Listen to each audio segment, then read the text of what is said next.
Now we have Deputy Mayor Brampton, Harkirat Singh ji with us, and we are honored to have him in this function. Sir, first of all, a very warm welcome. Thank you. And we have some questions for you on this Sure. auspicious day. Sure. What are your memories growing up of Dussehra, Navratri, and Yeah. Diwali? Well, we have lots of fond memories. The community has been engaged with Hindu Sabha for many, many years, and they've been doing the dussehra here. And so, from when our volunteers, our community members, always spoke highly of it, and so we've been attending over the years. And it's a beautiful ceremony. And I'm here for a family function now, and then dussehra in the evening as well.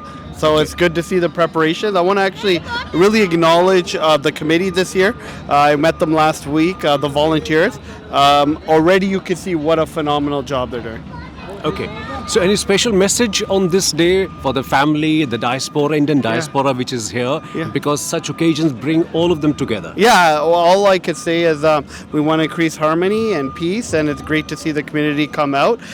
We as elected officials support the Sharda. We'll be having our mayor come in the evening. We'll have other elected officials, and we're here to support the community. Thank you to everything, and then thank you to all the volunteers. Thank you, Harkirat ji. Thank you.